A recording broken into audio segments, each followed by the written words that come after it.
اعوذ باللہ من الشیطان اللعین الرجیم بسم اللہ الرحمن الرحیم الحمدللہ رب العالمین الصلاۃ والسلام علی اشرف الانبیاء والمرسلین سید النبیین خاتم المرسلین مولانا مول القونین جد الحسنین ابی القاسم محمد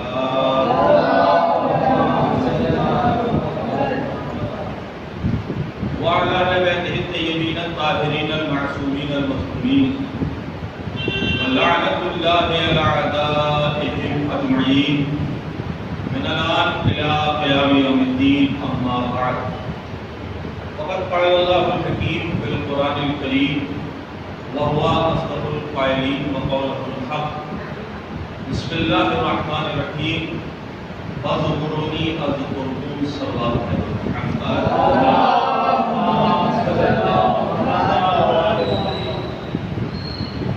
بزرگان ملت و برادران ایمان عزاداران سرکار سید الشہداء و ماتمداران زہر بیت عزت انتہا، پہلی مرتبہ آپ کے دیار محبت میں حضرت زہرا نے اپنی تحدیث کے ادنا سے جانو کشف حسینیت کی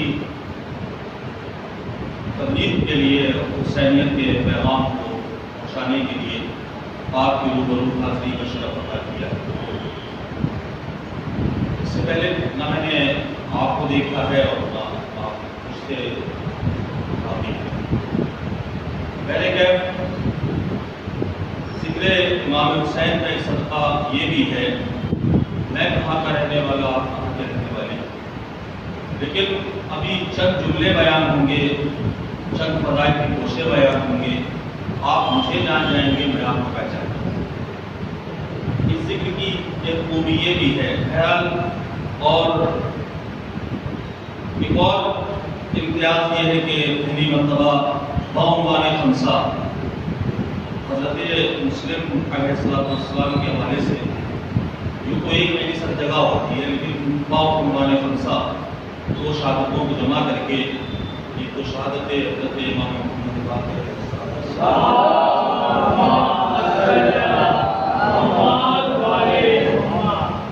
اور ایک مقدمہ کربلا غریب کوفہ ابو طالب کا شریف خون حضرت عقیل کا ہنرمند بیٹا سفیر حسین ابن علی حضرت مسلم ابن عقیل کا ان دو شخصیتوں کی شہادت کے حوالے سے اس خمسہ مجالس کا اہتمام کیا گیا ہے۔ انشاءاللہ ایک روز تو مکمل ہم گفتگو کریں گے امام باقر علیہ السلام کی ذاتی رحمت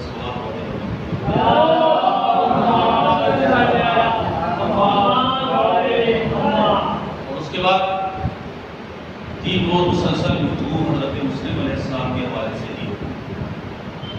اس بات سے کوئی فرق نہیں پڑتا کہ میرے سامنے 10,000 ہے یا 10 ہے، جو میرا موضوع ہے اور جتنی دیر کا ہے اتنا پڑھنا ہے اور پڑھ کے جانا ہے۔ ان ذاکرین میں سے نہیں ہوں کہ مجمع کثیر ہے تو اپنا موضوع نکال دیا اور جب دیکھا کہ مجمع کم ہے تو سمیٹ دیا۔ جب وہ کرتے ہیں جو مادان کربلا کے تاجر ہوتے ہیں، ہم حضرت زہرا کے لال کے ذاکر ہیں، ہمیں عوام سے کوئی مطلب نہیں، کوئی سروکار نہیں۔ ہمارا جو بھی سروکار ہے دنیا میں بھی اور آخرت میں بھی وہ حضرت زہرا سلام اللہ علیہ وسلم۔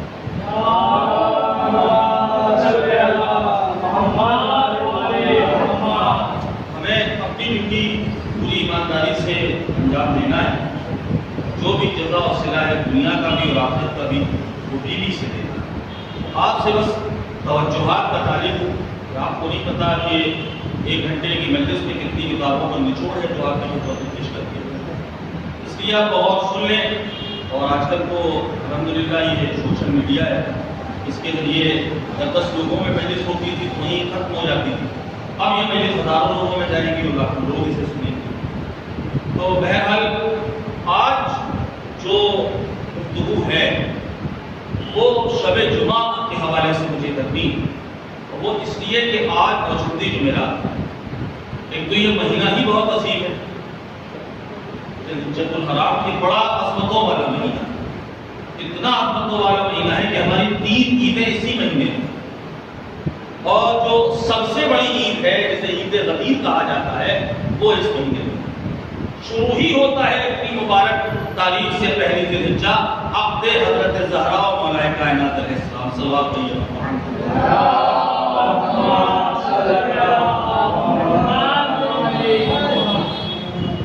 تو اور الحمدللہ اس دین کو اللہ نے بی بی نے مقبول عالمیان کے شرف بخشا ہے کہ ہم نوچندی جمعرات کو مجلس پڑھتے ہیں۔ ہر جمعرات کو نہ پڑھ پائے لیکن نوچندی جمعرات کو ماشاءاللہ ادا نہیں ہوتی، اس میں مجلس پڑھتے ہیں۔ تو اسی کی رعایت آج میں یہاں بھی کر رہا ہوں کہ اتنی عظیم اور اتنی بابرکت شب ہے جسے شب جمعہ کہا جاتا ہے۔ آج تمام لوگ واقف ہیں اور مولانا موصوف یہاں تشریف فرما ہے۔ عام لوگوں کے درمیان گفتگو کرنا الگ بات ہوتی ہے، لیکن جب کوئی بزرگ تشریف فرما ہو اس کے سامنے بہرحال جو بھی ممبر میں سمجھ کی گفتگو ہوتی ہے اور زیادہ مہذب اور معتبر بھی گفتگو کرنا پڑتا ہے۔ اور میں کھل کے بیان کرتا ہوں اس لیے کہ اگر کچھ کمی رہ جائے گی تو بڑے بھائی یہ اصلاح کر دیں گے۔ تو عزیزان محترم، اتنی عظیم شب کہ جسے شب جمعہ کہا جاتا ہے، آپ جانتے ہیں کہ روز جمعہ اسے سید الایام کہا گیا ہے، تمام دنوں کا سردار ہے جسے روز جمعہ کہا جاتا ہے۔ اور آپ کیوں سمجھ لیں کہ روز جمعہ کو عید کا دن بھی کہا گیا ہے، روز جمعہ عید کا دن بھی۔ تو اگر روز جمعہ عید کا دن ہے تو یہ چاہتا ہے، اب اس سے آسان لگتی ہے میرے پاس، اگر روز جمعہ کو عید کا دن مان لیں تو پھر شب جمعہ کو اور کچھ شاندار مان رکھے۔ اللہ نے ان کو قرآن میں وعدہ کر رکھا ہے کہ ہم ایک نیکی کا صلہ 10 سے دیتے ہیں، کیا ہے نا؟ لیکن شب جمعہ اور روز جمعہ اللہ نیکیوں کا ثواب 10 سے نہیں دیتا بلکہ ہزاروں گنا دیتا۔ آپ روزانہ صدقہ دیں تو اس کا 10 گنا ثواب اللہ نے جو قرآن میں کہا ہے وہ ملے۔ لیکن اگر یہ عمل آپ شب جمعہ یا روز جمعہ کرتے ہیں تو پھر اس کا ثواب بڑھ جائے، اور اسی طرح گناہوں کا عذاب بھی بڑھ جاتا ہے۔ شب جمعہ اور روز جمعہ روزانہ جھوٹ بولتے تھے تو اس کا عذاب کچھ اور ہے، لیکن اگر شب جمعہ جھوٹ بولا ہے اور روز جمعہ جھوٹ بولا ہے تو اس کا عذاب کچھ اور برابر نہیں۔ تو یہ اتنی مقدس رات ہے کہ یہ دعاؤں کی رات ہے، مغفرت کی رات ہے، اپنے مرحومین کو یاد کرنے کی رات ہے، بہت سارے راز ہیں اس رات کے اندر۔ اور جناب امیر علیہ السلام نے جہاں تمام دنوں کے احکام بتائے کہ کون سا دن کس لیے ہے، وہاں مولا کائنات فرماتے ہیں کہ یہ شب جمعہ یہ دعاؤں کی شب ہے۔ دعاؤں کی شب ہے کیا مطلب؟ شب جمعہ دعا کریں اور دنوں میں دعا نہ کریں، نہیں۔ عام دنوں میں آپ دعا کرتے ہیں، قبولیت کی کوئی ضمانت نہیں، 100% نہیں ہے، وہ تو رحمان الرحیم ہے، چھوٹتا ہے، وہ ایک الگ بات ہے۔ لیکن اس شب میں ضمانت دی گئی ہے کہ وہ دعا جو کبھی قبول نہیں ہوتی وہ شب جمعہ آ کر کے اللہ سے مانگو تو اللہ اسے قبول کرتا ہے۔ اب وہ مجھے پورا واقعہ یاد نہیں، میں سرسری طور پہ اشارہ کر کے گزر جاؤں گا کہ کسی نبی یا ولی کا واقعہ ہے کہ وہ دعا مانگ رہے تھے، مخاطب غیبی آئے کہ اس دعا کو میں ڈالوں گا شب جمعہ تھا، اور شب جمعہ اسے قبول کروں۔ اب پروردگار اس کے پیچھے مصلحت کیا ہے؟ کہ وہ دعاؤں کی قبولیت کی راہ ہے۔ عام دنوں میں مانگ رہے ہیں 10 روپے تو 10 ہی روپے ملے، ٹھیک ہے، لیکن شب جمعہ اللہ اپنی رحمت سے دیتا ہے، 10 مانگ رہے ہیں 100 ملتا ہے۔ تو پہلی بات تو یہ یاد رکھیے کہ یہ دعاؤں کی شب ہے، اسے قبولیات اور لغویات میں نہ گزار دیجیے، اسے دعاؤں میں گزاریں۔ اور اسی لیے ہمارے یہاں ایک طریقہ یہ رہا ہے بزرگوں کا کہ ہر شب جمعہ نظر دلانا، حدیث رضا کی تلاوت کرنا، بہت ساری جگہ چلے جائیں تو بالخصوص نوچندی جو میرا تو علامہ مبارک کا برآمد ہونا، ورنہ مجلس کو ہر شب جمعہ ہوگی اور اپنے مرحومین کو یاد کیا جائے۔ تو یہ طریقے جو آپ کے بزرگوں نے دیے ہیں اسے محفوظ رکھیے گا۔ کسی ملا اور کسی مولوی کے چکر میں اسے چھوڑ نہ دیجیے گا کہ حدیث کے ساتھ معتبر نہیں. حدیث کے ساتھ کو معتبر نہ کہنے والا خود لائق اعتبار نہیں ہے، حدیث کے ساتھ لائق اعتبار. دعائے قبیل بھی پڑھیے اور خوب پڑھیے، مگر ضد نہ بنائیں، دونوں کو ٹکرائیے نہیں. حدیث کے ساتھ اور دعائے قبیل دونوں میں ایک امتیازی فرق یہ ہے کہ دعائے قبیل میں آل محمد نے بتایا ہے کہ وہ اللہ کیا ہے. دعائے قبیل میں آل محمد نے بتایا ہے کہ اللہ کیا ہے. حدیث قصہ میں اللہ نے بتایا ہے کہ آل محمد کیا ہے. صلوات پڑھیے بر محمد علیہ وسلم.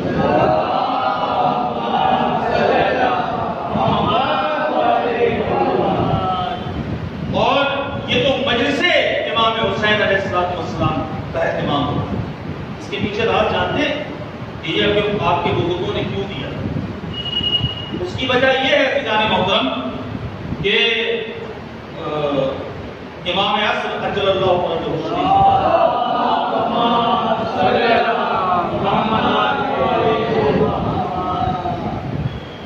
آپ جانتے ہیں ہر شب جمعہ ہمارے نامہ اعمال امام کی خدمت میں جاتے ہیں.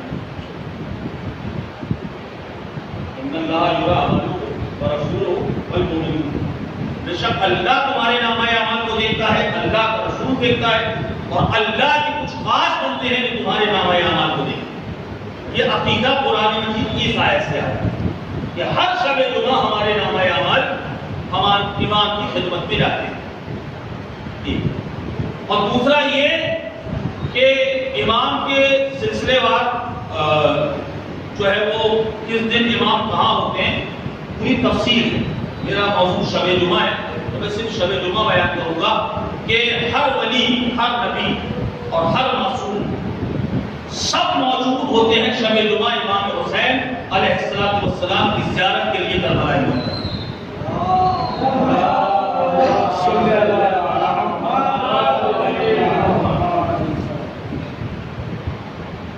سب رسول خدا آتے ہیں امام حسین کی زیارت کے لیے، جناب سیدہ آتی ہے امام حسین کی زیارت کے لیے، مولا متقیان آتے ہیں امام حسین کی زیارت کے لیے، شہزادے امام حسن مجتبی علیہ السلام آتے ہیں امام حسین کی زیارت کے لیے، اور چوتھے امام سے لے کر آخری امام تک یہ سب موجود ہوتے ہیں روضہ امام حسین علیہ السلام. کیا مرتبہ ہے حسین کا اللہ.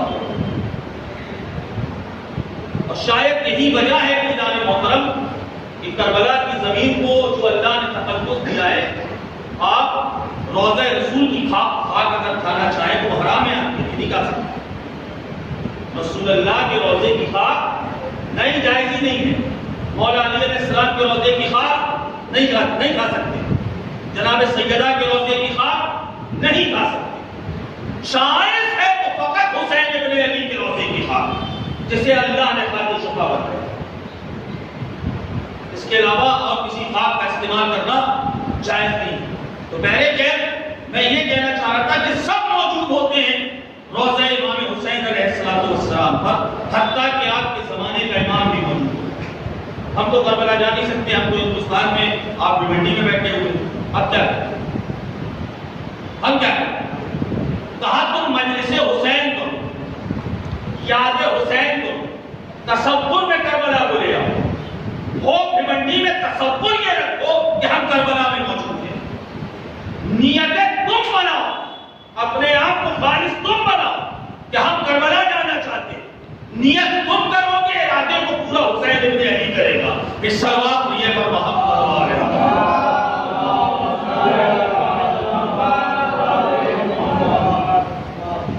ہمارے بزرگوں نے ہمیں بہت ساری امانتیں دی، انہوں نے سمجھایا نہیں. آج کچھ لوگ اعتراض کر دیتے ہیں، نوجوان بھی خوش و بیش میں مبتلا ہو جاتے ہیں، تذبذب کا شکار ہو جاتے ہیں کہ یہ کیسے آ گیا، یہ کیسے آ گیا. نہیں، ہر چیز کے پیچھے ایک حکمت ہے. تو یہ شب جمعہ جو تازیہ داری اور علمداری اور علم کا گشت کرنا اور نظر مولا کا اہتمام کرنا، یہ سب یاد رکھیے کہ اہل عبادت ہے اور کرنا چاہیے. میں یہ عرض کر رہا تھا کہ مولا نے فرمایا کہ شب جو ہے وہ دعا کی ہے. پوری باتیں سن لیں, اس کے بعد پھر انشاءاللہ فضائل کی طرف اندر سے انشاءاللہ فضائل بھی سننا کہ دعا کی شب کیوں کہا گیا ہے. یاد رکھیں نماز رسول خدا فرماتے ہیں کہ نماز مغرب سے لے کر کیوں تو دن اور رات میں ملا کر 24 گھنٹے ہوتے ہیں, یعنی جو آج کی رات ہے اور جو کل کا دن 24 گھنٹے ہوتے ہیں, شب جمعہ اور روزے جمعہ. ان 24 گھنٹے میں رسول خدا فرماتے ہیں ہر گھنٹے میں اللہ 6 لاکھ جہنمیوں کو دوزخ سے آزاد کر دیتا ہے. کاش کے انہی میں ہمارا نام بھی. ہر گھنٹے 6 لاکھ جہنمی آزاد کیے جاتے ہیں. اور حضرت امام محمد باقر علیہ السلام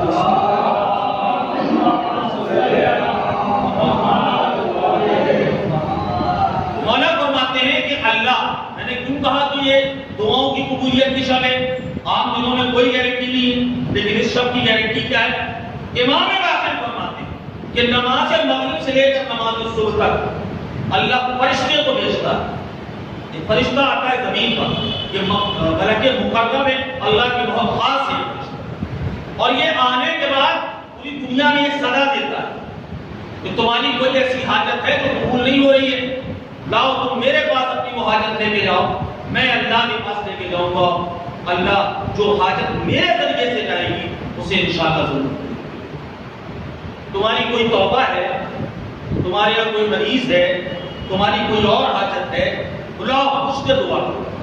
پہچانا آپ نے, یعنی روزانہ آپ کو اپنی دعائیں اللہ کی بارگاہ میں پہنچانا. لیکن اس شب کا امتیاز یہ ہے کہ اللہ ایک فرشتے کو بھیجتا ہے کہ جو آپ کی دعاؤں کو اللہ کی بارگاہ میں لے جاتا ہے, اور جب وہ فرشتہ اس کے معرفت سے دعائیں جاتی ہیں تو وہ انشاءاللہ ضرور. دیکھیے ایک بات جلدی سے میں عرض کروں, ہمارے یہاں آج کل نوجوان اور ہر دور میں یہ رہا, یہ چاہتے ہیں کہ شارٹ کٹ میں ہو جائے. ایک بات یاد رکھنا, زندگی میں شارٹ کٹ کچھ ہے ہی نہیں. کبھی مت پڑھنا شارٹ کٹ پاٹ کٹ کے چکر, سینہ بسینہ ترقی ہوتی ہے. اسی ایک بہت بڑے دانشور نے کہا تھا کہ اگر انسان کے پاس 40 سال کی عمر کے بعد پیسے آئیں تو بہت اچھا رہتا ہے, اور 40 سے پہلے آ جائیں تو گمراہی کا سبب بن جائے. ٹھیک ہے, تو ترقی جو ہوتی ہے وہ سینہ سینہ, ایک ایک سینہ کر کے آپ بلندی پہ جائیں گے. 2-4 دنیں چلنے کی کوشش کریں گے تو آپ پیچھے چلے جائیں. تو شارٹ کٹ تو زندگی میں کچھ ہے نہیں, یہ بات یاد رکھیے. ترقی جو بھی ہوگی وہ سینہ بسینہ ہوگی. ہم یہ کہہ رہے تھے کہ ہماری کچھ دعائیں اللہ کی بارگاہ میں قبول نہیں ہوتی, ہم چاہتے ہیں جلدی سے ہو جائیں, اور پھر اس سے لوگ بدزن ہو جاتے ہیں, نماز پڑھنا چھوڑ دیا اور دیگر چیزوں کی طرف لوگ مائل ہونے لگتے ہیں. نہیں, آپ کو ایک بات بتاؤں کہ دعا اگر دیر سے قبول, جب باقاعدہ روایتوں میں یہ بات آئی ہے کہ اللہ کو اپنے جس بندے کی آواز اچھی لگتی ہے نا, اللہ اس کو دیر کرتا ہے. اس کی آواز بہت اچھی لگ رہی ہے, اسے مانگنے اس کی آواز اللہ کو پسند آتی ہے. اور جس کی آواز اللہ کو کڑی لگتی ہے, پسند نہیں آتی ہے, کہتا دیکھا کہ بابا اس کو اس کی آواز اچھی نہیں لگتی. تو جب آپ کی دعاؤں میں تاخیر تو یہ سمجھیے گا کہ ہماری آواز ہمارے اللہ کو اچھی لگ رہی ہے. اب اس سے بڑی نعمت اور کوئی ہو سکتی ہے کہ ہماری آواز ہمارے پروردگار عالم کو اچھی محسوس ہو رہی ہے. اور ایک بات اور, میں کہیں مجلس پڑھ رہا تھا تو, اور یہ حقیقت ہے سوال. اس نے کہا مولانا صاحب ہم نے دیکھا ہے کہ غیر لوگ آتے ہیں, انہوں نے قلب مبارک کے پاس آ گئے, منت پانی فوراً قبول ہوگی. عطا خانے میں آئے, کوئی منت پانی فوراً قبول ہوگی ہے. لیکن ہم مانتے رہتے ہیں ملتا ہے, مگر یا تو دیر سے ملتا ہے یا اتنا نہیں ملتا. یہ حقیقت ہے. غیر آتے ہیں, وہ آتے ہیں, وہ دامن بھر کے لے جاتے ہیں. اپنے جو ہے وہ مانتے رہتے ہیں, ملتا ہے تو یا تو ان کی مرضی کے مطابق نہیں ملتا یا دیر سے ملتا ہے. یہ بالکل حقیقت. میں نے اس وقت ایک سوال کیا, میں نے کہا یہ بتاؤ تو مولا امام علی سے, مولا امام حسین سے کوئی منت مانگ رہے, اور اگر مولا تمہیں عطا نہ کرے تو کیا تم علی کو ماننا چھوڑ دو گے, حسین کو ماننا چھوڑ دو گے؟ اور جو ہے کہا نہیں مولانا یہ تو نہیں ہو سکتا, یہ تو ہمارے خون میں ہے, نہ علی چھوٹے گا نہ وہ دے تب بھی بادشاہ ہے اور نہ دے تب بھی بادشاہ ہے. ہمارے ایمان اور عقیدے پر اس سے کوئی فرق نہیں پڑتا. وہ دے دیں گے تو سبحان اللہ اور نہیں دیں گے تو سبحان اللہ. ہم انہیں ماننا نہیں چھوڑیں گے. میں نے کہا آپ میں اور غیروں میں یہی فرق ہے کہ وہ آئے ہیں لینے کے لیے. انہیں ملے گا تو مانیں گے, نہیں ملے گا تو چھوڑ دیں گے. ہمیں اس سے بڑا نصیب تمہارا کیا ہے کہ علی اور حسین تمہیں نہ دیکھے. کم سے کم یہ یقین تو کر گئے کہ تم ان کے اپنے ہو.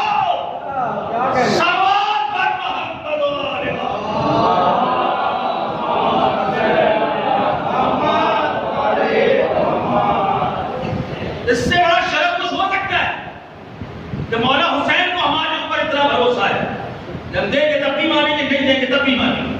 مولا علی علیہ السلام کو ہم پہ اتنا بھروسہ ہے, ان کو ہم نوازیں گے تب بھی یہ مانیں گے اور نہیں نوازیں گے تب بھی مانیں گے. تو جب دعاؤں میں تاخیر ہو تو کم سے کم اللہ کا ایک شکر ادا کر دیا کرو, ایک سجدہ کر دیا کرو کہ مولا نے ہمیں اپنا سمجھا, مولا نے ہمیں قابل اعتماد سمجھا. معصوم کا قابل اعتماد ہونا کوئی معمولی بات نہیں ہے. جناب مسلم علیہ السلام کے جب حوالے سے آپ کو بولوں گا کہ معصوم کا قابل اعتماد کون ہوتا ہے, وہ کیسا ہوتا ہے, جس پہ معصوم بھروسہ کرے, جس پہ معصوم اعتماد ہو. تو عزیزان محترم, یہ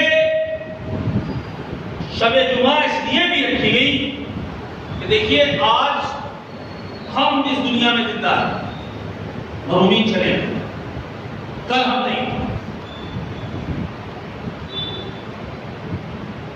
ابھی یہ جو وبا آئی آپ نے دیکھا نا کتنے دنیا پرست تھے, جتنے دنیا دار تھے, کہاں جاتے ہیں.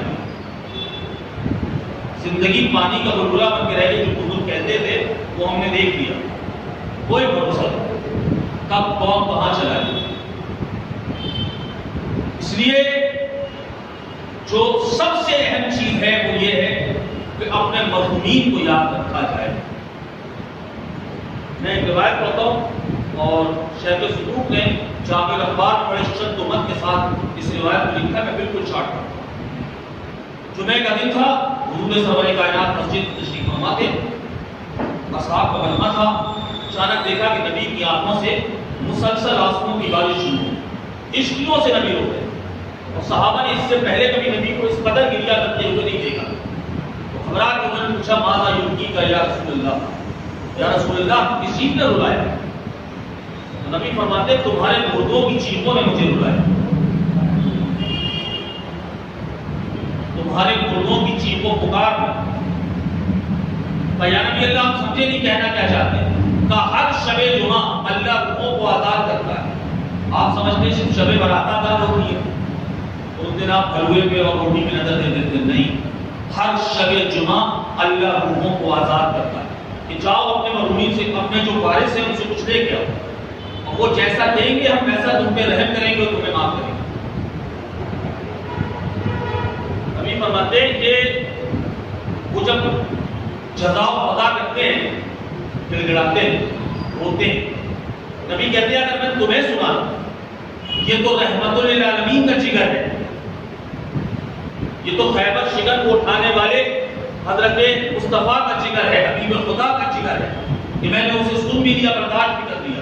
تو میں سنا دوں تو ہم کانوں کے پردے پھٹ جائیں گے, پاگل ہو جاؤں اور دنیا کی تمام لذتیں تم پہ حرام ہو جائیں گی, سر کے بال سفید ہو جائیں گے. اتنی ڈراؤنی, اتنی ہیبت ناک آواز ہوتی ہے, تم سن نہیں سکتے, برداشت نہیں کر سکتے. نبی فرماتے ہیں کہ تمہارے قربان کی روح جب اللہ وہاں سے آزاد کرتا ہے گھر کی چھت پہ آ کے بیٹھ جائے اور وہیں سے وہ کہتے ہیں ہمیں کچھ دو تاکہ اللہ ہمیں معاف کرے. اور پھر نبی فرماتے ہیں کہ خصوص والدین یہ گھر سہنے پانا میں آ جاتا ہے. باپ کی روح تو وہیں کھڑی رہتی ہے, لیکن جب بیٹا نہیں دیتا نا بار بار مانگنے کے بعد, تو جہاں جہاں بیٹا جاتا ہے وہاں وہاں ماں جاتی ہے, دامن پھیلاتی ہے. تو میرے لال تیرے لیے کتنی شب داریاں تھی, تیری ایک مسکراہٹ میں نے اپنی جان قربان کی. 9 مہینے تجھے پیٹ میں رکھا, 32 دھار کا تجھے دودھ پلایا, درد ذہن ہے کہ تجھے پیدا کیا. اے میرے لال کچھ دے دے تاکہ اللہ ہم پہ رہے.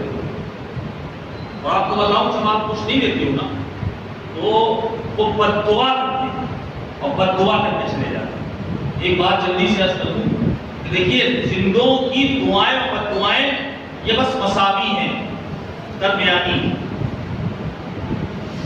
لیکن مردوں کی دعاؤں میں بھی بہت اثر ہے اور بد دعاؤں میں بھی اثر ہے۔ آپ کہیں گے فرق کیوں ہے؟ فرق اس لیے ہے کہ میں محمد علی جان، میں نیکی بھی کر رہا ہوں، گناہ بھی کر رہا ہوں، دونوں کر رہا ہوں نا، میں معصوم تو ہوں نہیں، میں نیکی بھی کر رہا ہوں اور گناہ بھی کر رہا ہوں، لیکن جو اس دنیا سے چلے گا وہ کم سے کم گناہ نہیں کر رہے، اور جو ہے ان کے گناہوں کا کھاتا بند ہو چکا ہے، اور جتنا اپنی زندگی میں کر کے گئے وہ اتنا اب آگے ایک بھی گناہ اس میں نہیں جڑے گا۔ اور یہ بھی کیا کم اللہ کی رحمت ہے کہ میں 10-15 لاکھ گناہ کر کے مر گیا اور اللہ نے آج میں مرا اور آج ہی اللہ نے مجھے جہنم میں ڈال دیا، گناہ گار تھا تو میں جہنم میں چلا گیا، لیکن اس کی رحمت دیکھیے، توجہ ہے، اس نے ایصال ثواب کا ذریعہ جاری رکھا۔ آپ فاتحہ پڑھ دیں گے میرے نامہ اعمال میں آ جائے گا، میرا لڑکا میری قضا نماز پڑھ دے گا میرے نامہ اعمال میں آ جائے گا۔ اور یہ بھی کیا ہے، کب لطف پروردگار ہے کہ آپ نیکی کریں تو ثواب ہے۔ آپ کو چیٹی کو دانا ڈال دیا یہ ثواب ہے، کبوتر کو دانا ڈال دیا یہ ثواب ہے، کسی پیاسے کو پانی پلا دیا یہ ثواب ہے، جب پانی کا مٹکا آپ نے روڈ پہ اس لیے رکھ دیا کہ مخلوق پروردگار سیراب ہے، ثواب ہے۔ روڈ پہ ایک پتھر پڑا ہوا تھا، آپ نے یہ سوچ کے ہٹا دیا کہ کوئی اس سے لڑ کے گر نہ جائے، ثواب ہے۔ سمجھا ہے؟ کسی اندھے کو آپ نے سگنل پار کرا دیا یہ ثواب ہے، اور جب یہ ثواب ہے تو یہ ثواب ٹرانسفر بھی ہو سکتا ہے۔ اندھے کو آپ نے روڈ پار کرائی، وہیں کھڑے ہونے نیت کیجیے کہ پروردگار یہ جو میں نے ثواب کا کام کیا ہے اس کا جو بھی اجر و ثواب ہو وہ آل محمد کے واسطے سے میرے ابا کی، میری اماں کی، فلانے کو پہنچے، اور انشاءاللہ پہنچتا ہے۔ یعنی آپ نیکی کر کے تو دوسرے تک پہنچا سکتے ہیں، گناہ کر کے نہیں پہنچا سکتے۔ کچھ کہنا چاہ رہا ہوں، آپ نے 2 رکعت نماز پڑھی اور نیت کریے تو وہ پہنچ جائے۔ آپ نے کسی پیاسے کو پانی پلایا، نیت کریے پہنچ جائے۔ آپ کسی کو گالی دیجیے اور اب چاہیے کہ یہ ٹرانسفر کر دیں تو کیا ہوگا؟ آپ جھوٹ بولیے اور جھوٹ بولنے کے بعد کہیے کہ پروردگار یہ جو میرا جھوٹ ہے اس کا جو بھی عذاب ہے میرے ابا کی روح میں جائے گا۔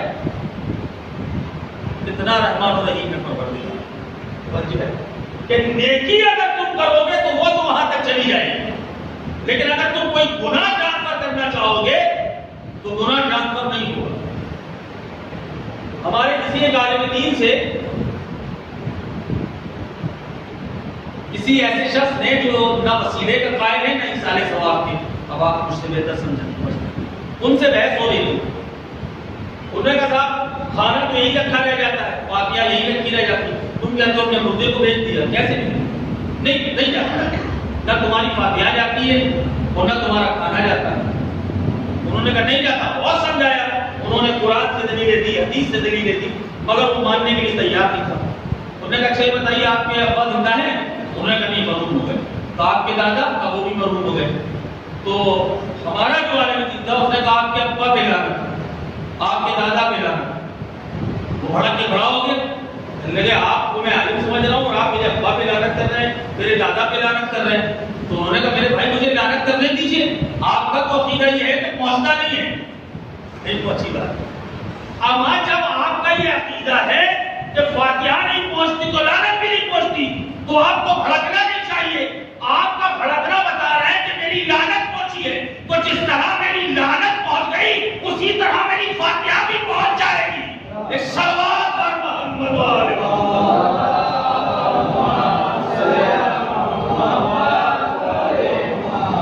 اس سے بہتر ایک صلوات ہے، مجھے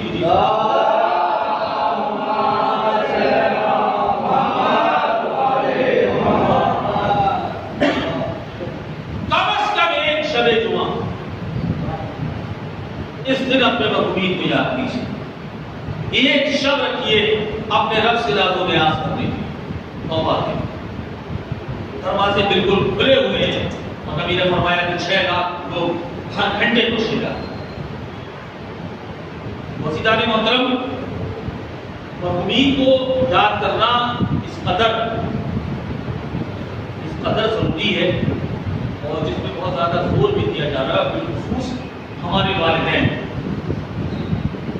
عام طور پہ آج ہمارے معاشرے میں کچھ قابل لوگ پیدا ہو گئے ہیں جو ماں اور باپ میں فرق پیدا کرنے کی کوشش کرتے ہیں. صاحب ماں کا مرتبہ زیادہ ہے، باپ کا مرتبہ کم ہے، اس قسم کی باتیں آتی ہیں. ماں کا مرتبہ تو گناہ ہے، باپ کا مرتبہ کم ہے. یہ کم علمی اسے دور کیجیے. بے شک ماں کے احسانات زیادہ ہیں. 3 احسان تو قرآن نے گنائے ماں کے. 9 مہینے پیٹ میں رکھنا، دودھ پلانا، درد سے سہنے پیدا کرنا، اور تربیت کرنا، احسان ماں کے ساتھ. لیکن مرتبہ دونوں کا برابر.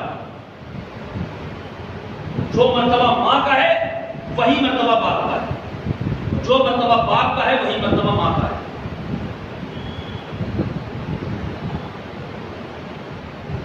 آپ کہیں گے کہ مطمئن ہے جب تک قرآن سے میرے پاس دلیل نہ ہو اس وقت کا میں بات کرتا ہی نہیں. دونوں کا مرتبہ برابر ہے، ماں کا اور باپ کا. دیکھیے عربی زبان میں باپ کو والد کہتے ہیں، ماں کو والدہ کہتے ہیں. اور اگر اور آپ کو الگ الگ کرنا ہو تو ماں کو ام کہتے ہیں، باپ کو اب کہتے ہیں. آپ چاہے قرآن مجید کی آپ تلاوت کریں تو ایک ہے والدہ اور ایک ہے والد. ان دونوں کو ملا کے ایک لفظ بنایا جاتا ہے جسے کہتے ہیں والدین. کہتے ہیں اس کا مطلب کیا ہوتا ہے؟ والدین کا مطلب کیا ہوتا ہے؟ ماں باپ کو. ہر زبان میں جہاں تک میں جو زبانیں میں جانتا ہوں، جو نہیں جانتا اس کے بارے میں نہیں، جو زبانیں میں جانتا ہوں میں نے صرف انگلش میں پڑھا ہے کہ دونوں کو ملا کے ایک ورڈ بولا جائے جسے پیرنٹس کہتے ہیں. باقی ہر زبان میں الگ ہے، وہاں بھی الگ الگ ہے، فادر مدر الگ الگ بھی، اور دونوں کو ملا کے اگر ایک کر رہا ہوں تو کیا کہتے ہیں؟ پیرنٹس. اسی طرح عربی میں وہ الگ الگ لوگ ہیں اور ان کو ملا کر کے یعنی والدہ اور والد ان کو ملا کر کے کیا کر دیا گیا. آپ کو بتاؤں یہ 2 لوگوں کو ملا کر اس وقت تک جمع کیا ہی نہیں جا سکتا جب تک دونوں عظمت میں برابر نہ ہو. بالکل آسان آسان مثالیں دوں گا اور انشاءاللہ یہ خاموشی یہ سناٹا ٹوٹے. ویسے بھی جب سے یہ لاک ڈاؤن گزرا ہے اور یہ آن لائن میں جسے پڑھ کے ہم خود ہی مجلس پڑھنا اور اپنا انداز بھول گئے. جب کوئی مجلس پڑھنے آنا ہوتا ہے تو خود اپنی مجلس سے سنتے ہیں کہ کبھی ایسے پڑھا. ٹھیک ہے، تو آپ تھوڑا سا یاد دلا دیجیے گا، ایسے چہرے نہ بنائیے گا تو یاد ہی وہ بھی بھول جائے. سب بات پڑھیے گا محمد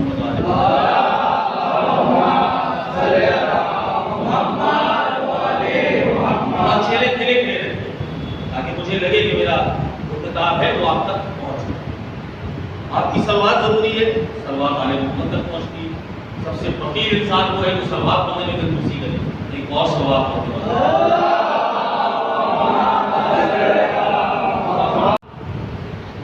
اس وقت تک کہ جب تک دونوں عصمت میں برابر.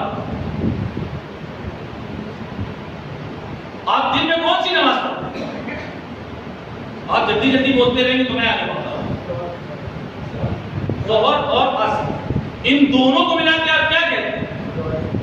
ظہر ہے. جزاک کیا کہا جاتا ہے؟ ظہر ہے. ظہر بھی واجب ہے، عصر بھی واجب ہے. ظہر کی بھی 4 رکعت ہے اور عصر کی بھی 4 رکعت ہے. جو مرتبہ ظہر کا ہے وہی مرتبہ عصر کا ہے.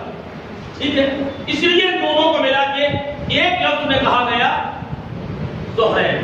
اس کے بعد ابھی رات میں کون سی پڑھی آپ؟ جزاک اللہ، صحیح بول رہے ہیں. کون سی پڑھی؟ مغرب اور عشاء. ان دونوں کو ملا کے کیا کہتے ہیں؟ مغرب ہے. کیا یہ دونوں برابر ہیں؟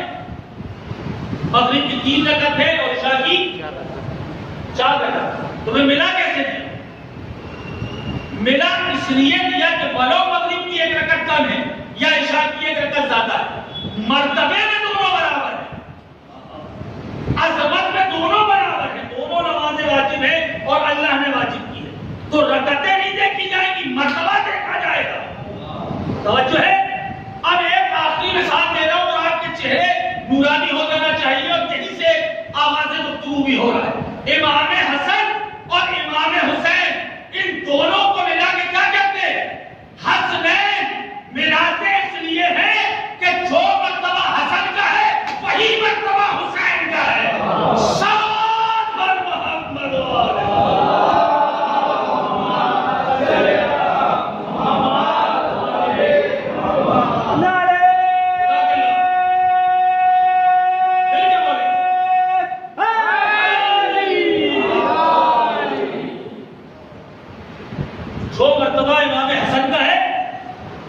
وہی مرتبہ امام حسین کا ہے۔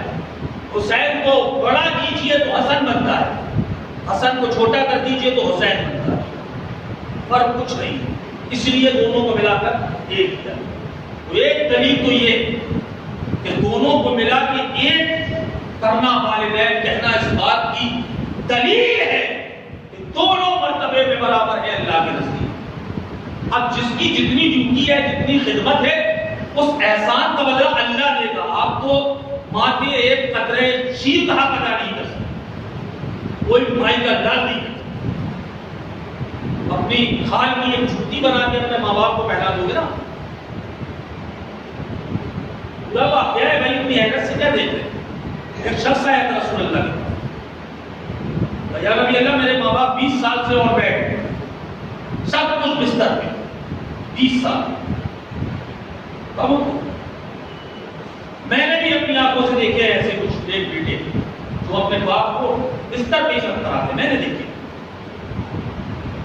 تو اس نے کہا یا نبی اللہ 20 سال ہو گئے، سب کچھ کھانا پینا، دن بھر کی ضرورتیں، نہلانا، ان کی ایک ایک چیز کو، ان کی چھڑک کو برداشت کرنا۔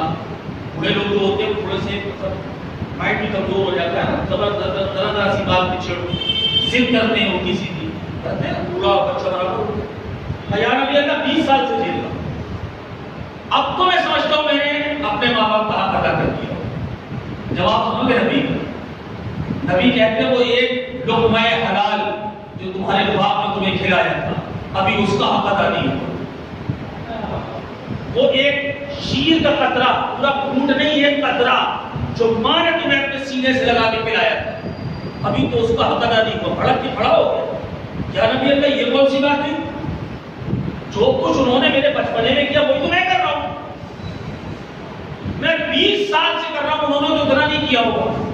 20 سال تک تھوڑی بچہ پالا جاتا، جو کچھ انہوں نے کیا 5-6 سال 8 سال اس کے بعد انہیں شوق آ جاتا ہے۔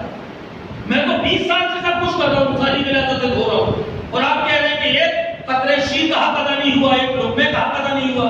نبی نے کہا سنو، جب تم اپنے ماں باپ کی خدمت کرتے ہو تو کیا سوچ کے کرتے ہو؟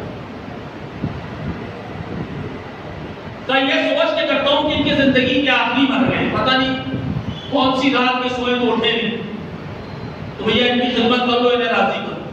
یعنی ہر وقت تمہارے ذہن میں یہ تصور ہوتا ہے کہ آج نہیں کل، بس یہ گئے۔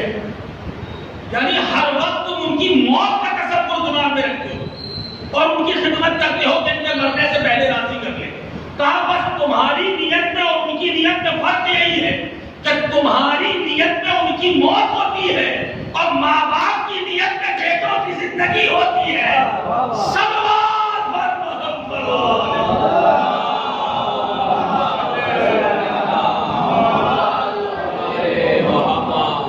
دودھ پلاتی سوچ کے تھوڑی پلاتی کس کا آخری دن، سوچتی میری زندگی بھی اس کو لگ جائے۔ باپ نوکری پہ جاتا ہے، کچھ کما کے لاتا ہے، وہ اس لیے تھوڑی جاتا ہے کہ میرے بیٹے کی زندگی کا آخری دن، وہ یہ سوچ کے جاتا ہے پروردگار تو میری بھی عمر بن جائے۔ تم دونوں کی نیتوں میں فرق ہے، تم یہ سوچ کے کرتے ہو کہ اللہ نے آج نہیں کل 20 سال کھچ کے الگ بات ہے، مگر تم نے تو یہی سوچا تھا کہ آج نہیں تو کل، آج نہیں تو کل۔ لیکن ماں باپ یہ نہیں سوچتے، وہ یہ سوچتے ہیں کہ ہماری زندگی، ہماری عمر بھی ہمارے بچوں میں۔ وزیران محترم، والدین اللہ کی دی ہوئی نعمت ہے، میں نے کہا کہ دونوں برابر ہیں۔ اب ایک آخری دلیل دے رہا ہوں، عربی زبان میں بھی علماء دونوں الگ الگ ہیں۔ اللہ نے قرآن میں جہاں اپنا ذکر کیا اشکر لی، تم میرا شکر ادا کرو، بلے والے نہیں، اور اپنے والدین کا شکریہ ادا کرو۔ اللہ الگ الگ کیوں کہہ سکتا تھا بَأُمِّكَ وَأَبِيكَ، اپنی ماں کا شکریہ ادا کرو، اپنے باپ کا شکریہ ادا کرو، کہہ سکتا تھا اُمِّكَ وَأَبِيكَ، اپنی ماں کا شکریہ ادا کرو اور اپنے باپ کا شکریہ ادا کرو، کیا اس کو الٹا کر دیجیے؟ ابھی وَأُمِّكَ، اپنی ماں کا اپنے باپ کا شکریہ ادا کرو اور اپنی ماں کا شکریہ ادا کرو۔ یہ الگ الگ اللہ نے کیوں نہیں کہا ماں باپ؟ یہ ایک لفظ میں کیوں بات کر رہا؟ قابل غور ہے کہ نہیں؟ وہ احکم الحاکمین الگ الگ لفظوں کی بجائے ایک لفظ کیوں استعمال کر رہا ہے؟ اس کی وجہ یہ ہے کہ جان محترم کہ اگر اللہ ماں کا لفظ پہلے رکھ دیتا تو آپ یہ سمجھتے ماں کا مرتبہ زیادہ ہے، اگر اللہ باپ کا لفظ پہلے رکھ دیتا تو آپ یہ سمجھتے کہ باپ کا مرتبہ زیادہ ہے۔ اس لیے اللہ نے دونوں کو ملا کے ایک کر دیا کہ جو مرتبہ ماں کا ہے وہی مرتبہ باپ کا ہے۔ ایک سوال محمد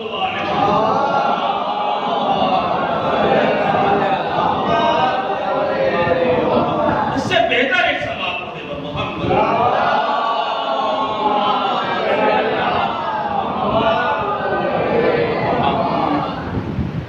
بھید بھاؤ کرنے کی کوشش نہ کریے گا تو کہاں کس نے آپ کو الجھا دیا؟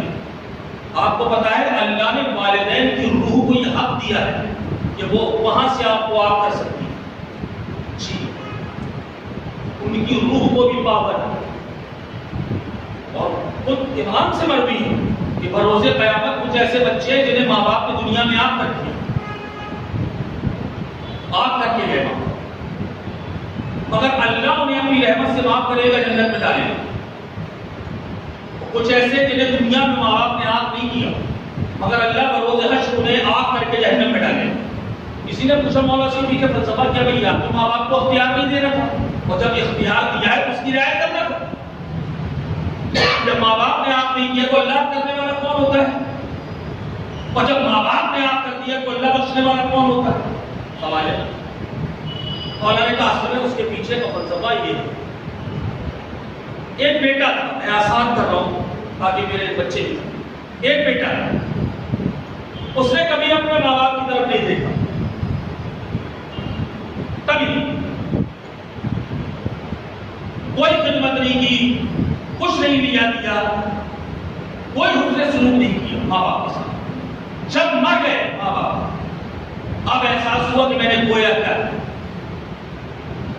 اب احساس ہوا، اور انسان کو کسی بھی چیز کا احساس تبھی ہوتا ہے جب اسے چھن جاتا ہے، جب تک موجود ہے تب تک گناہ قدری ہوتی ہے۔ اب ماں باپ ختم ہو گئے، اب کیا کریں؟ اب وہ قبرستان پہ جاتا ہے، ماں کی قبر پہ باپ کی قبر پہ فاتحہ پڑھتا ہے، قرآن کی تلاوت کرتا ہے، غریبوں کو ان کے نام پہ صدقہ دیتا ہے، لباس دیتا ہے، کسی کو ان کے نام پہ زیارت پہ بھیج دیا، کسی کو کچھ دے دیا، کسی کو کچھ دے دیا، ماں باپ کی قضا نمازیں تھی وہ ادا کروا دی، روزے تھے وہ ادا کروا دیے، اب تو اور کچھ کر نہیں سکتے یہ سارے ثواب سے۔ ایک دن ایسا آتا ہے کہ دنیا میں تو ماں باپ آپ کر کے دیکھتے چونکہ وہ دیکھتے ہی نہیں تھا، لیکن اب اسے احساس ہوا اور اس نے نیکیاں کرنا شروع کر دی۔ سمجھ رہے ہیں؟ گناہ تو ماں باپ جتنے کر کے گئے اتنے نیکیوں کا سلسلہ جاری، تو جو جاری ہے وہ آگے نکلے گا نا۔ ایک دن ایسا ہوا کہ گناہ کم ہو گئے، نیکیاں زیادہ ہو گئی، وہاں ماں باپ کی روح خوش ہو گئی، اور ماں باپ کی روح نے خوش ہو کے کہا پروردگار دنیا میں تو آپ کر دیا تھا مگر ہم اسے معاف کرتے ہیں۔ ادھر ماں باپ نے معاف کیا، ادھر اللہ نے معاف کیا۔ اور اسی طرح ایک بیٹا بڑا لائق پایا تھا، جہاں ماں باپ دیکھتے وہاں پلکیں بچھا دیتا تھا، زبان پہ سوال آنے سے پہلے ان کا سوال پورا کر دیتا تھا، بڑی زحمتیں، بڑی ناز برداری۔ اور جہاں ماں باپ اس دنیا سے گئے اور اب جو پٹی ڈال کے آیا تو کبھی عید وقتی توفیق نہیں ہوتی کہ والدین کی قبر پہ چلا جائے، ان کے نام پہ کوئی سارے ثواب کرتے، تو وہ تو بیچارے جہاں پھنسے تھے وہیں پھنسے ہیں، اور یہ ایسو آرام کی زندگی گزار رہا ہے۔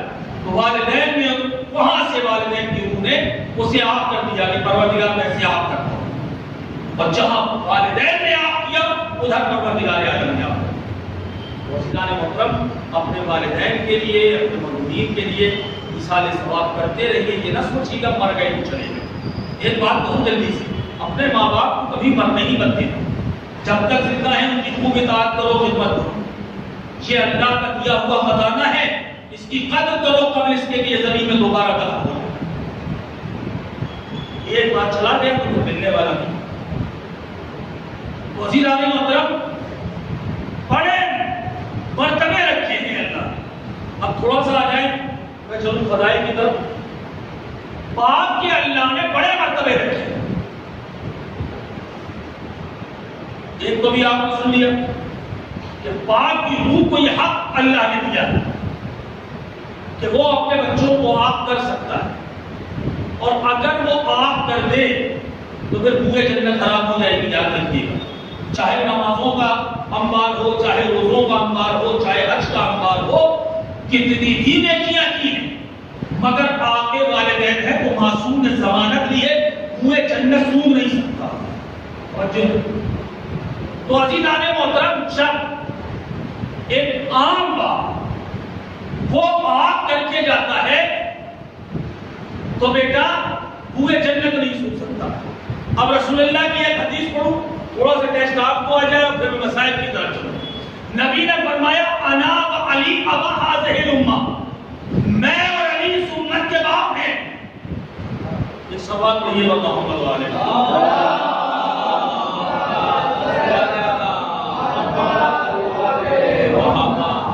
حدیث سب لوگ پڑھتے ہیں، آپ سنتے بھی. میں نے کوئی نہیں بات کی. کیا کہا نبی نے؟ انا و علی ابا ہذہ الامہ، میں اور علی اس امت کے باپ ہیں. کیا کہا نبی نے؟ میں اور علی کون ہے؟ امت کے باپ.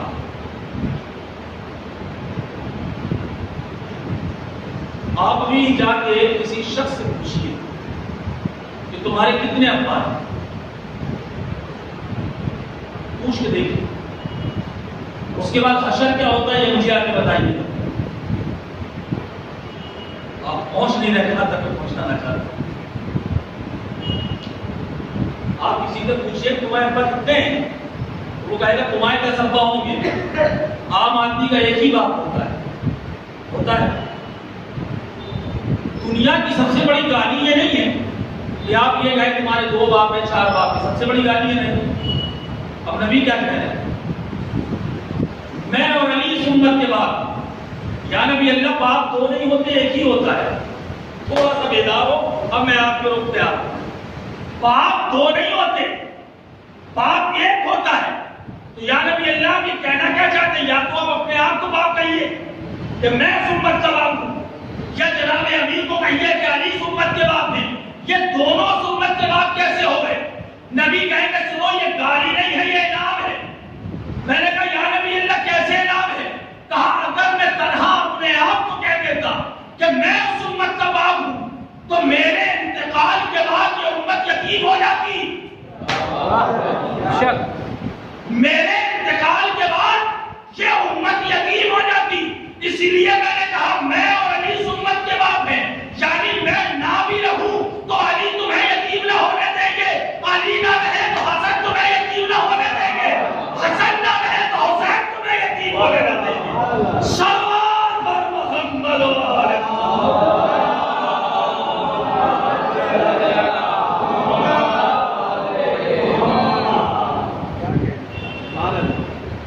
یہ یتیمہ امت نہیں ہے، یہ محرومہ امت نہیں ہے. نبی نے کہا تمہیں یتیم ہونے نہیں دیں گے. یہ ہے فلسفہ اس حدیث کا جو نبی نے فرمایا میں اور علی اس امت کے باپ. جتنا احترام اپنے باپ کا کرتے ہو نا اتنا ہی احترام علی کا کرنا، کچھ ہو چاہے نہ ہو. لیکن تمہارا باپ ضرور ہے. کہا نبی نے اگر مسلمان ہو تو ماننا پڑے گا، اور کسی اور مذہب سے تعلق رکھتے ہو تو ہمیں تم سے کوئی تعلق نہیں.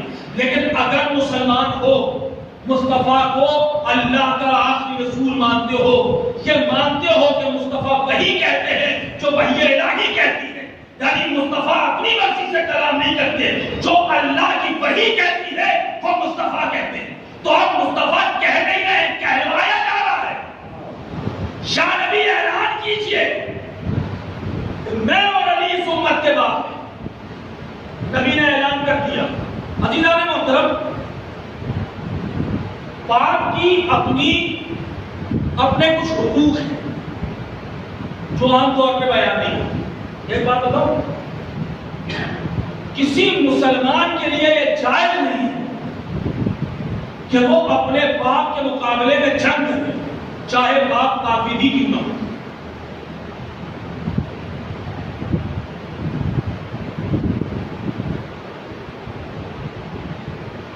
رسول اللہ نے 313 کا لشکر اکٹھا کیا تھا نا جنگ بدر میں تو معاملہ بس یہی پھنس گیا کہ وہاں سے جتنے آ رہے تھے وہ سب ان کے رشتے دار تھے.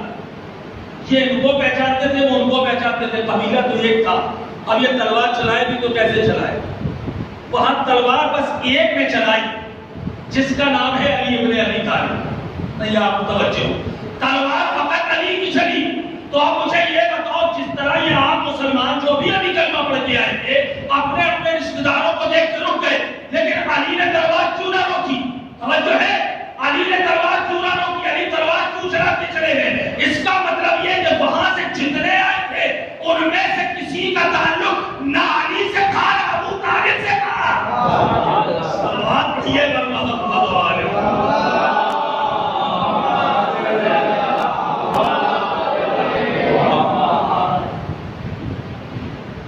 جائز نہیں ہے بیٹے کے لیے. دیکھیے یہاں مراد جنگ وغیرہ سے تو وہ جنگ نہیں ہے کہ جو اسلامی جنگ ہوگی. جب امام وقت موجود ہوگا تو پھر تو اس کی نصرت کرنا واجب ہے اور تلوار چلانا واجب ہے. امام کا حکم واجب ہے چونکہ نبی کہہ چکے ہیں میں اور علی امت اتباع میں. تو ہمارے بات سے کہیں زیادہ حق مولا کائنات کا ہے. یاد رکھیے ہمارے بات سے کہیں زیادہ حق وہاں ہے. تو جب امام وقت موجود ہوگا تو پھر آپ تلوار نہیں چلا سکتے. تلوار چلانا پڑے گا. لیکن یہاں عام طور پہ یعنی باپ کے مقابلے میں کھڑے ہوئے اللہ نے اف کرنے کے لیے بھی منع کیا کہ اف بھی نہ کرنا. اگر اف سے چھوٹا کوئی لفظ ہوتا تو اللہ وہ استعمال کرتا.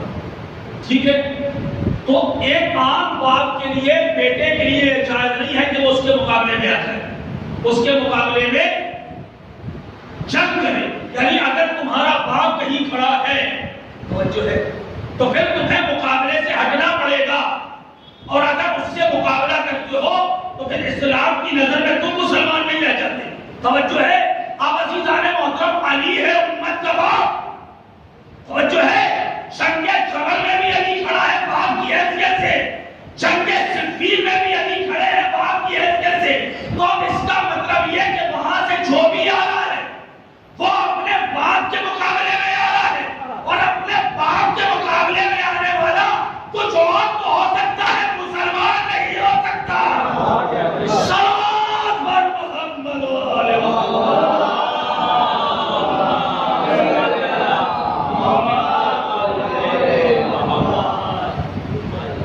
ہمارے والدین کی اور باپ کی روح کو یہ حق ہے کہ وہ ہمیں چاہے تو جنت پہنچا دے چاہے تو جہنم پہنچا دے. ہے کہ نہیں؟ میں نے ابھی عرض کیا کہ آپ کی کتنی بھی نمازیں پڑھی ہو قبول تب ہوں گی کہ جب باپ نے آپ کو آپ نہ کیا. اگر باپ نے آپ کر دیا پورے جنت خراب ہو جائے تو جہنم مقدر میں جائے. کہ کون ہے یہ دنیا کا باپ ہے آپ باپ. اب عزیزان محترم جسے رسول امت کا باپ بنا ہے جو ہے اس میں کم سے کم اتنا پاور اتنی طاقت تو ہوگی کہ علی جسے چاہے جنت بھیج دے جسے چاہے جہنم میں دھکیل دے. اس سوال کیے اور محمد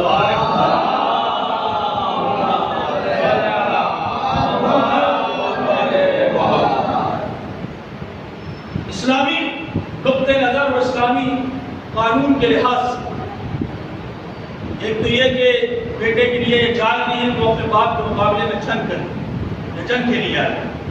دوسرا یہ کہ باپ کو اللہ نے یہ حق دے رکھا ہے یہ اختیار دے رکھا ہے کہ وہ جب چاہے اپنے بیٹے کو معاف کر سکتا ہے. اب نبی نے فرما دیا کہ میں اور علی اس امت کے باپ یعنی جنت بھی علی کے ہاتھوں میں ہے جہنم بھی علی کے ہاتھوں. اسی لیے نبی نے کہا تھا یا علی انت قسم النار والجنہ اے علی جنت و جہنم کے بانٹنے والے آپ. ایک بات اور بتاؤ ایک باپ تھا بہت کامیاب ہوا کسی فیلڈ میں، اس کا بیٹا اپنے باپ کے نقش قدم پہ نہیں چل سکتا، اور اکثر ایسا دیکھا جاتا ہے کہ جو بہت کامیاب ہوتا ہے اس کا بیٹا اس کے جیسا نہیں ہوتا۔ وہ آپ کیا کہیں گے، دنیا والے کیا کہیں گے، ان کے باپ تو بڑے کامیاب تھے، یہ پتہ نہیں کہاں سے نالائق آ گئے، جتنا مکان ابا بنا کے گئے تو اتنا ہی بنا، انہوں نے ایک اینٹا بھی نہیں رکھا، جتنا ابا دکان میں سامان بھر کے گئے تھے تو اتنا ہی ہے، انہوں نے کچھ بھی نہیں کیا۔ سمجھ رہے ہیں آپ؟ تو پورے معاشرے میں، پورے خاندان میں اس انسان کی ہجو کی جائے گی، اس انسان کا مذاق اڑایا جائے گا جو اپنے باپ کے جیسا نہ بن سکا۔ تو باپ کہاں تھے اور یہ کہاں ہے؟ اور اگر اسی کے مد مقابل ایک انسان ہے جیسا باپ تھا بالکل ویسے ہی بیٹا بن جائے، تو ہم لوگ کیا کہیں گے کہ بھائی جیسا باپ تھا بالکل اسی کے نقش قدم پہ چل کے اس کا بیٹا بھی کامیاب، جیسا باپ تھا ایسا بہت کم جگہ دیکھنے میں آتا ہے کہ جیسا باپ تھا ویسے ہی اس کا بیٹا، یعنی جس مقام پہ باپ تھا اسی مقام پہ اس کا بیٹا۔ تو یہ لائقیت کی دلیل ہے، یعنی وہ بیٹا لائق فائق ہے، ارجمند ہے، جو اپنے باپ کے نقش قدم پہ چل کے وہی اسی مقام اور اسی منزل پہ پہنچا جہاں تک اس کا باپ گیا تھا۔ اب عزیزان محترم، ہم کامیاب ہیں یا ناکام ہیں ہمیں نہیں پتا، لیکن نبی نے حدیث نساء میں ایک جملے سے فیصلہ کر دیا، آواتی یاری انتا وشیتوں کا ہم الفائدون۔ اس سوال میں یہ محمد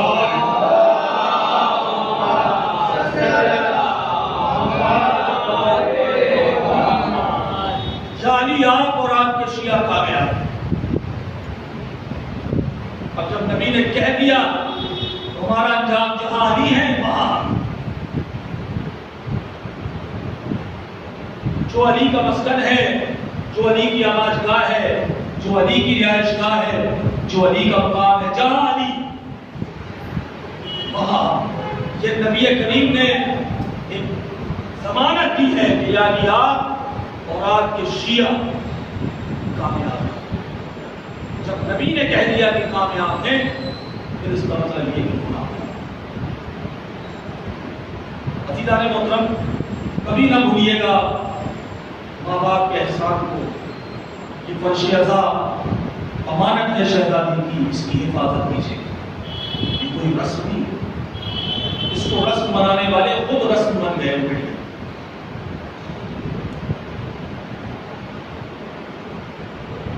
یہ آپ کا شعار ہے، آپ کی پہچان ہے اور آپ کی شناخت کا ذریعہ ہے فرش امام حسین۔ کبھی فراموش نہ کریں۔ آج خصوصی دعاؤں کی رات ہے۔ میں نے روایتوں میں پڑھا ہے کہ جو ہمارے نامہ اعمال امام کی خدمت میں جاتے ہیں، خدا کی قسم بہت دیر تک درست رہا، میں اس روایت کو پڑھا، کوئی ایسا وقت نہیں جاتا، خود امام فرماتے امام حسین سے متعلق، اے میرے جب کوئی ایسا وقت نہیں ہوتا جب میں آپ کی یاد کو خون کے آنسو نہ روتا۔ آپ پانی کے آنسو روتے ہیں، آپ کے زمانے کا امام خون کے آنسو روتا ہے ہر وقت۔ دو امام ہے خون رونے والے، ایک امام ہے سجاد اور ایک آپ کے زمانے کا امام، ہر وقت خون روتے ہیں۔ لیکن جب شیعوں کے نامہ اعمال کی خدمت میں جاتے ہیں اور امام شیعوں کی بدعمالیاں دیکھتے ہیں، کچھ دیر کے لیے غم حسین رک جاتا ہے اور امام زمانہ ہماری سیاہکاریوں اور ہمارے گناہوں کا ماتم کرتے ہیں کہ یہ ہمارے شیعہ ہیں اور یہ کیا اعمال ہیں۔ جتنا گریہ غم حسین میں کرتے ہیں اتنا گریہ وہ ہماری سیاہکاریوں اور ہمارے گناہوں میں کرتے ہیں۔ کیا ہمارے لیے ڈوب مرنے والی بات نہیں ہے کہ ہم نے غم حسین رکوا دیا؟ ہم یہاں حسین حسین کرتے ہیں اور حسین کا جو سب سے بڑا عزادار ہے ہمارے گناہ اس کے رونے میں رکاوٹ بن گئے، آئے بن گئے۔ وہ تو روتا رہتا اپنے جد پہ مگر ہمارے گناہوں پہ رونے لگا کہ یہ میرے جد کے چاہنے والے ہیں اور میرے شیعہ ہیں اور ولایت علی والے. جتنی توبہ تلّہ کرنا ہے سب ابھی کروں. امام کے ظہور کے بعد کوئی توبہ تلّہ قبول نہ ہو. صرف ذوالفقار چلے گی, صرف ذوالفقار. میں نے پڑھا ہے روایت میں کہ ذوالفقار ہے تو لوہا مگر وہ مچلتی, اور امام زمانہ کا دعوت پکڑا کہ کہتی مولا کب اس میں ظہور ہوگا, مولا کب پردہ غیبت اٹھے گا, اور کب میں دشمنان علی کے کلیجوں کو چاک کروں گی. اس سے بڑا اشتیاق ہے. امام نے پوچھا ذوالفقار وہ بھی نہیں ہے, اور تیرے دل میں اشتیاق بھی یہ ہے کہ میں امام زمانہ کے ہاتھوں میں چلوں اور دشمنان علی کے سروں کو اڑاؤں. جانتے ہو جواب کیا دیتی ہے؟ مولا میرے سینے میں ایک داغ ہے, بہت سا داغ ہے. کہا جب میں بھیجی گئی تھی تو مجھ سے یہ کہا گیا تھا کہ تجھے دشمنان علی کے سروں کو اڑانا ہے, لیکن جب مجھ سے حسین نے لہر دے دیا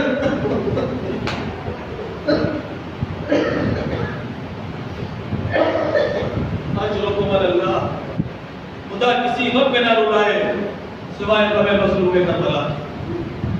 ذوالفقار کہتی ہے مولا لہد علی اصغر کا داغ میرے سینے میں ابھی باقی ہے. اور جب امام ذوالفقار سے لہد علی اصغر بنا رہے تھے نا تو دیکھا کہ کوئی رو رہا ہے ہچکیوں سے. امام نے دائیں بائیں دیکھا, کوئی نظر نہ آیا. امام پھر مصروف ہو گئے. جب تیسری مرتبہ آواز آئی تو امام نے دیکھا کہ ذوالفقار رو رہے تھے. امام نے پوچھا کہ ذوالفقار رونے کا سبب کیا ہے؟ کہ مجھ سے یہ وعدہ لیا گیا تھا کہ حسین کی نصرت کرنا ہے, امام کی نصرت کرنا ہے. اے مولا اگر مجھے بتایا ہوتا کہ آپ کی نصرت میں اس معصوم کی قبر بنانا ہے, مولا میں عرش پہ رہ جاتی, کبھی زمین میں نہ اترتی. شرما کے نہ رویا کرے, شرما کے نہ رویا کرے. تمہارے یہ آنسو ہمیں حسین کا مرہم بنتے ہیں. سب موجود ہوں گے اس وقت کربلا معاملہ.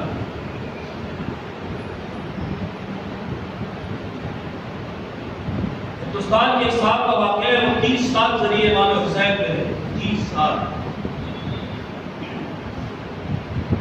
حکم امام ہوا کہ اب تم واپس جاؤ. انہوں نے کہا مولا میں یہ منت مان کے آیا تھا کہ میں یہاں سے واپس نہیں جاؤں. کہا نہیں میرا حکم ہے کہ تم واپس جاؤ. کہا مولا میری منت کو کیوں توڑ رہے ہیں, میرا قصور کیا ہے, مجھ سے کوئی خطا ہوئی ہے بتا دے. مولا کہتے نہیں تم سے کوئی خطا نہیں ہوئی. جب تم ہندوستان سے چلے تھے تم ایک بچی کو چھوڑ کے آئے, تمہاری ایک بیٹی ہے. کہا مولا میری ایک بیٹی ہے. کہا تمہاری بیٹی رو رو کہ میری بیٹی سے کہتی ہے سکینہ اپنے بابا سے کہو کہ میرے بابا کو معاف کر.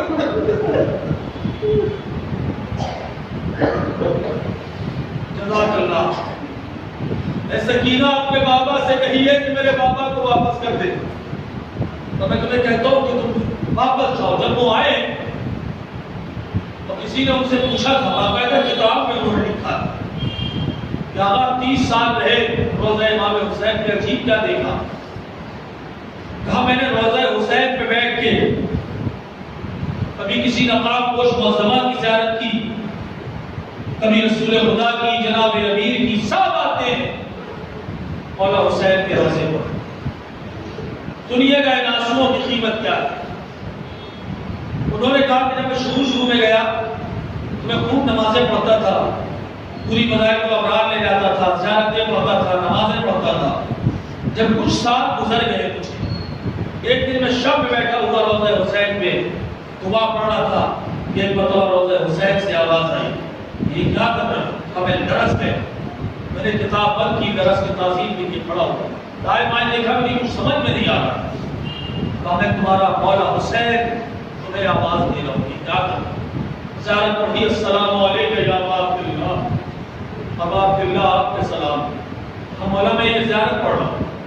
مولا نے کہا سنو, جب تک میری قبر میں بیٹھا کروں تب تک صرف آنسوؤں کو نظرانہ دیا کرو. میری غربت کو یاد کرتے جاؤ اور روتے جاؤ، مجھے تمہارے آنسو چاہیے۔ اس نے تڑپ کے پوچھا مولا آپ کو آنسو کیوں چاہیے؟ کہا ایک دل میں حسین نے 71 جنازے اٹھائے، کسی لاشے پہ حسین جی بھر کے رو نہ سکا،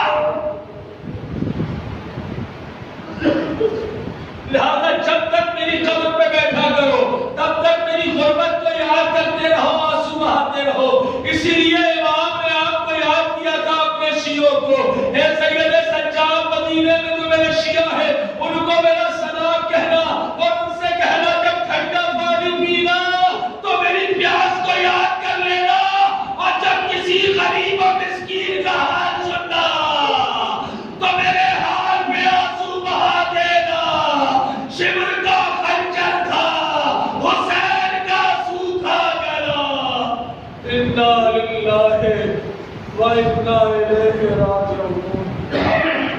رضا بن قضائہ و تسلیم لامرہ، پروردگار کا واسطہ ہے محمد و آل محمد کا ناسوں کو ہمارے ذہن عنایت فرما، اس مجلس سے عذاب و شرف قبولیت عنایت فرما، ماننے والے بانیان خمسہ کی توفیقات میں اضافہ فرما، اس قاری محل کا بہترین اجر و ثواب دنیا اور آخرت دونوں میں عنایت فرما، ماننے والے ہمارے جملہ قرآن صغیرہ و کبیرہ کو معاف فرما، ہمیں توبہ کرنے کی توفیق عنایت فرما، ماننے والے جو مرحوم ہو چکے ہیں ان کی بے حساب مغفرت فرما، جو زندہ ہیں ان کی اصلاح فرما، ایک مرتبہ سورہ حمد، 3 مرتبہ سورہ اخلاص تلاوت فرما کر تمام مرحوم مومنین و مومنات